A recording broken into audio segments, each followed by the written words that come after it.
All right, people, welcome back. Welcome to the FM Talks channel. Welcome to your Crystal Palace versus Chelsea preview.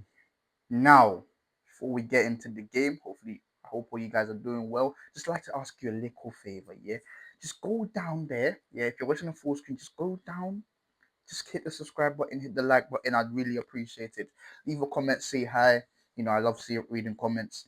Let me know your thoughts down in the comment section. But now, let's get into Crystal Palace versus Bournemouth. Sorry, versus Chelsea. I don't know why I said that. I'm thinking about Bournemouth because the game is currently happening. But yeah, um, in terms of before we get into what's actually gonna happen, let's talk about other news. We've heard the Palmer thing. That's rubbish. We had the Julian Alvarez. If you believe that, you're deceiving yourself. It's not happening. We've heard we're looking at centre backs. We're probably not even gonna get centre back in at the end of the window. I don't believe any of the news that's coming out right now. There was one more. There was one more apart from Julian Alvarez. There was one more bit of news I'm forgetting. It was another player. It's not gonna happen in it. I don't believe any of this news. Douglas Luiz, that's the one. Douglas Luiz. Douglas Luiz, he's an injury-prone player. He hasn't scored a goal he hasn't got a goal contribution in like 2 years. He's not been playing many games. He's got like 3 starts for Nottingham Forest, which is ridiculous to me. And we're going in for that kind of player. I know the Sugo situation. He's not really been getting minutes. He's not really been back from injury at all. But come on, Douglas Luiz. It's not. It's probably not gonna happen, and this is probably gonna be a straight loan. But apparently, Juventus are looking for an obligation to buy, which is ridiculous. Seeing as the fact that this guy is like he's old, isn't it? 27 years old. Our board doesn't sign players that's not like below like 24 or something. So it is what it is. But yeah, that's pretty much what that news covered.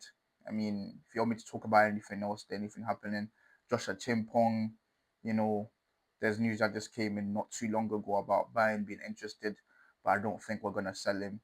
I mean, we could sell him to be fair because it's voice crack.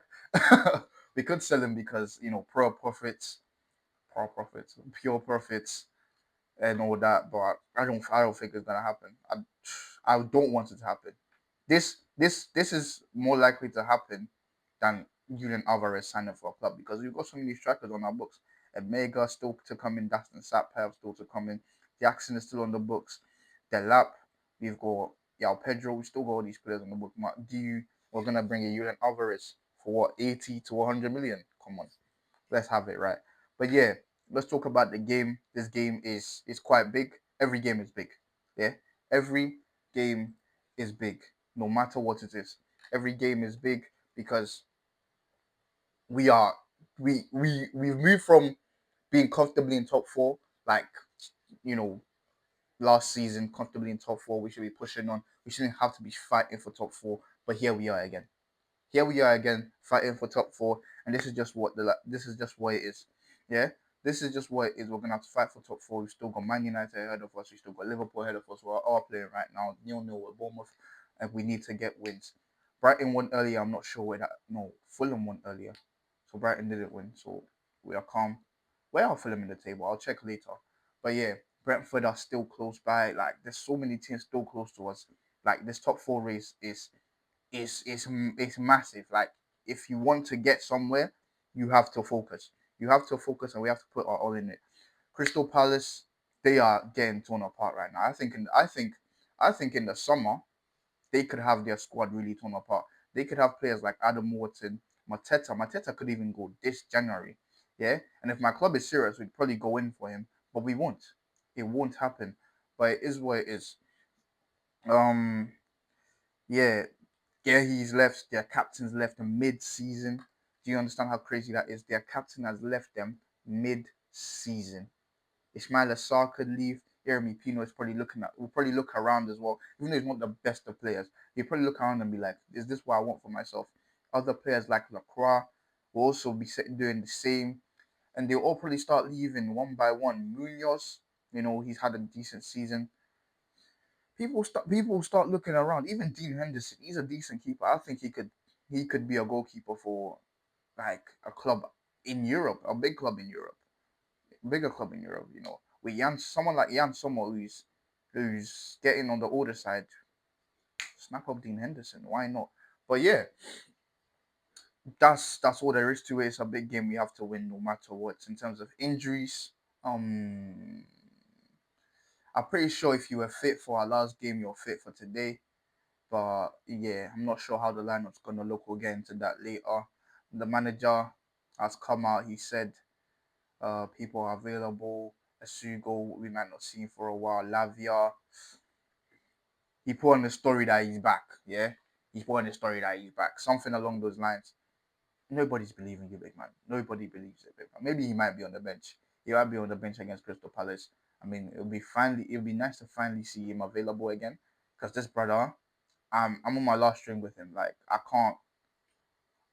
can't keep protecting this guy. Like we as a club can't keep protecting this guy. If he's gonna be like this, if he's gonna keep getting injured, at some point you just have to go. At some point, your injuries are a detriment to the club, and you just have to go. That's what it is. But yeah, let's get into the lineups. The lineup I'm gonna predict.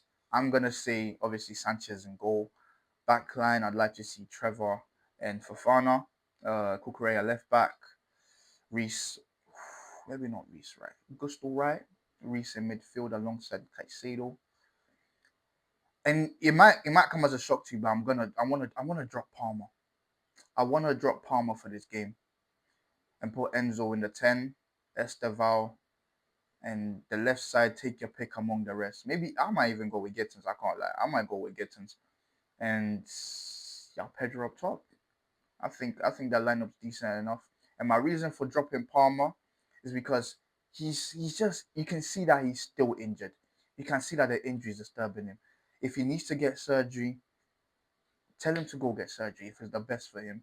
I know he's trying to play to get into the World Cup squad, but if you manage to do something about yourself, get into the World Cup squad, and then within the first couple minutes of the World Cup, and then you're injured, I mean, bro, it's not worth it for you.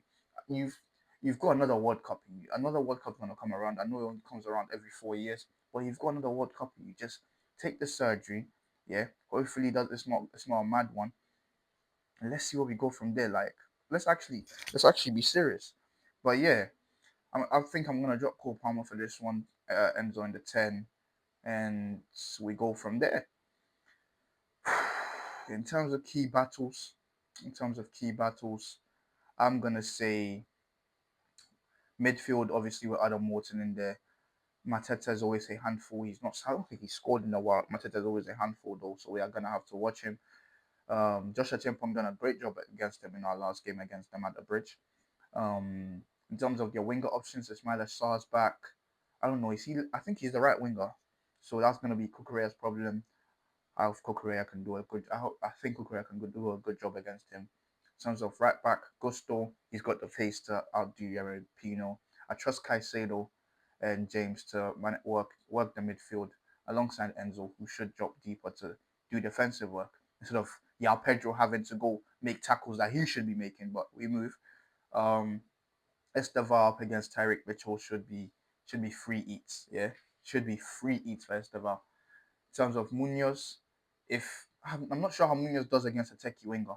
Yeah, I've not watched enough of him. I'm not sure how he does against a techie winger because I know Gittins could do something there. If not, it's gonna be Garnacho or Neto, which is I just don't like these two, man. Garnacho is a curse, man. Garnacho is a curse. But yeah, I think I've said all I need to say. I've given the lineups and I'm for the scores score prediction. I'm gonna go Chelsea 3-1. 3-1. Yeah, Chelsea 3, Crystal Palace 1. Let's go get this done. Let's get these points on the board. Let's secure top 4. Let's make it look easy. Yeah, love and guidance, people. Make sure to like and subscribe. Hopefully, you guys enjoyed, and I'll see you in the next one. Stay funky, stay fresh. Peace.